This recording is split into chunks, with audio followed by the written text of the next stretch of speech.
Hi everyone, this is Sana and Mona Ali here from Property Twins, and today we wanted to talk about how to do your cash flow analysis for investment property purchases. So we've been investing in real estate for about 12 years, and very early on in our journey, we realized that we needed to do our cash flows, our numbers for every single deal that we were considering, just so that we could make an informed decision as to whether it was a good property or not for us. From a cash flow perspective. And often we meet people when they've bought a property and they don't even know how the numbers should work. And that should be the very first thing that you need to do. So today we just wanted to share with you our own cash flow spreadsheet that we've used for thousands of deals. All our clients use it. Well, the ones that we've shared with use it and find beneficial. And we've shared it with our Facebook group so far, but just wanted to share it with you guys. And there's a link in the comments below that you can refer to download a copy of it. So just a quick walkthrough. That's good. So there's two parts to this spreadsheet, or a couple of parts to it. The left-hand side covers your actual cash flows. It's really the calculator, whereas the right-hand side is where there's input fields. So you need to input your figures.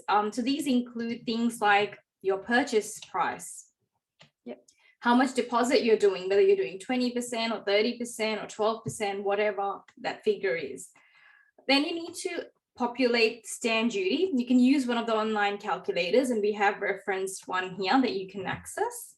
Solicitor charges, again, this is ballpark figures. It doesn't have to, these are just estimates because you're doing some back of the envelope calculations. Building and pest inspection and any other costs that you may incur need to go in the next box. And then we've just got the property value. That's, for example, if you are buying below market value, or if the value has actually increased. So let's say the property is going to rent for $480 for this particular purchase. And then you have council rates, water rates, or strata costs, which are quarterly. In this case, there's no strata because it's a house. And then you have building insurance. Again, it could vary. We've used $1,000 and $450 for landlord's insurance as an estimate. And then you might be using equity from your home. Yeah, so obviously you might be using equity, or you might be using cash. So here we have the option for you to select equity or cash. So if you're using equity that you've drawn down, for example, from your owner occupied property, you select equity.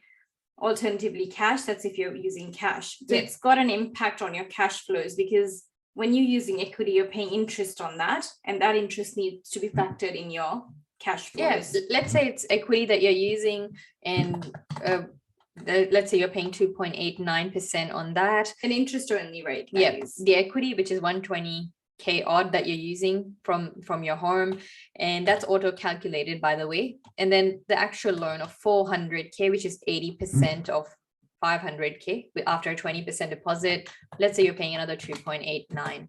So in this case, this particular property looks to be positive. Obviously, you'll have some lending costs. This is a ballpark $395 we've put in. Your property manager might charge something. Different states have different calculations. And you might even have, if the property is not too old, you might have some depreciation benefits as well. That's right. And then whilst you need to get specific tax advice and have your tax accountant run some numbers for you, but we've actually populated here, what's your income and what tax bracket you're in. So here we said 37% tax. And so you can update that figure as well. Yeah, based on the tax year that we are in. And then, if you're using, say, cash towards a property, there will be, again, no interest charge. As you can see, if it was equity on the left-hand side, there was interest calculated. But if you're using cash, there'll be no charges. And then the loan itself. And it obviously makes the property more positive. But again, seek credit advice, because, using cash may not be the smartest way of doing things. Also, the bottom part of the screen. So this particular section actually looks at, firstly, how much money you need to complete that deal. So all that you've populated here pretty much translates into giving you an output here. Yeah.